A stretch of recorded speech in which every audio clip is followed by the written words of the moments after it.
Coucou les amis, j'espère que vous allez bien. Moi, je vais super bien. Je suis Olivia Yao. Aujourd'hui, nous allons parler de 6 signes précoces de l'autisme que beaucoup de personnes ignorent. Signe numéro 1, votre enfant ne répond pas lorsque vous l'appelez par son prénom. Prenons toujours l'exemple de la petite Maria.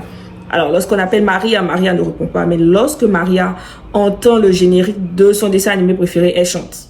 C'est-à-dire si elle entend la chanson d'un de ses dessins animés préférés qu'elle aime, de peut-être Blanche-Neige, je sais pas, disons Blanche-Neige commence, Blanche-Neige, Blanche-Neige, Maria chante avec Blanche-Neige, elle entend ça et elle répète, elle chante. Mais lorsque vous l'appelez, elle ne répond pas à son nom.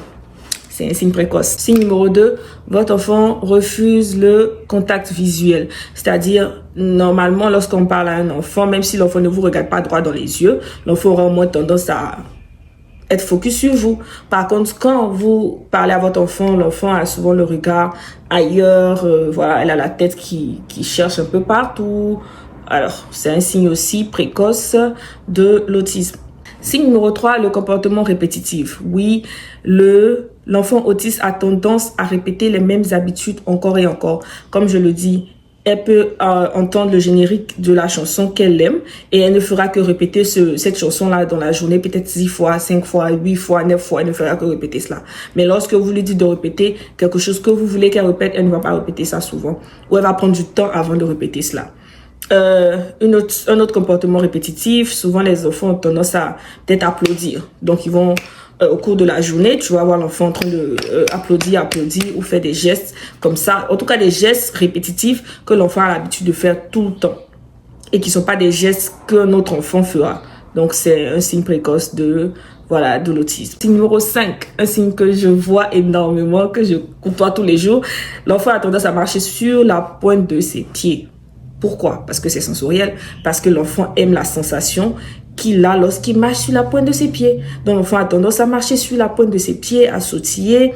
Et voilà, et quand cela arrive, faut ramener l'enfant à marcher normalement, à lui dire il faut poser les pieds par terre, voilà, faire des petites thérapies et emmener l'enfant à toujours marcher normalement. Mais c'est un signe précoce aussi, les enfants ont tendance à marcher sur la pointe de leurs pieds parce qu'ils aiment la sensation que cela leur procure. Je pense que c'est intéressant, c'est chic, je sais pas comment ça se passe, mais c'est un signe aussi précoce de l'autisme. Signe numéro 6, l'un des signes aussi que je côtoie tous les jours, un enfant autiste a tendance à peu imiter. Voilà, on va dire la petite Maria, je vois la petite Maria, je dis Maria, clap, applaudis avec moi. Maria n'applaudit pas. Maria roule les mains, Maria ne roule pas les mains. Maria wave, balance les mains comme ça, elle ne fait pas. Donc les enfants autistes aussi ont tendance à peu imiter, c'est-à-dire les petits gestes d'imitation, ils ont tendance à peu imiter, ce qui fait aussi que ils ont tendance à peu répéter, copier ce que vous dites et ont tendance à être dans leur monde et à juste répéter ce qu'ils veulent répéter, ce qui est dans leur cerveau.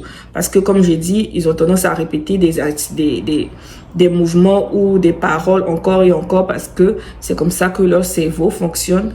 Une fois de plus, le cerveau d'une personne autiste fonctionne différemment de notre cerveau. Donc, il faut amener l'enfant à apprendre à se réguler et aussi à s'épanouir dans la société. Pas à forcément changer ce qu'il a ou changer son comportement en tant que tel, mais il faut chercher à améliorer ce comportement-là.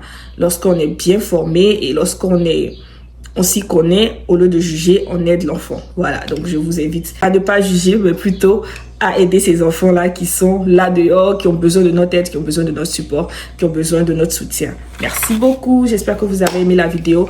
Et n'oubliez pas de me suivre sur ma page Instagram, qui s'appelle aussi Autisme Je t'aime. Lorsque vous observez ces signes précoces-là, il est important de voir un docteur, de voir un neurologue, de voir un speech therapist, de voir toutes les personnes qui sont habilité à diagnostiquer votre enfant. Votre enfant peut être autiste, votre enfant peut avoir d'autres handicaps qui n'est pas forcément relié à l'autisme. Donc c'est important que lorsque vous observez ce genre de signes-là, il faut voir un docteur et il faut faire diagnostiquer votre enfant. Et lorsque le diagnostic est fait, il est toujours mieux de commencer la prise en charge très tôt. Comme ça, ça aide l'enfant aussi à s'améliorer. Et plus l'enfant grandit, plus certains comportements disparaissent. Donc, je vous invite à ne pas négliger tous ces petits comportements que vous voyez chaque jour autour de vous. Prenez soin de vous, gros bisous, je vous aime énormément. Mouah.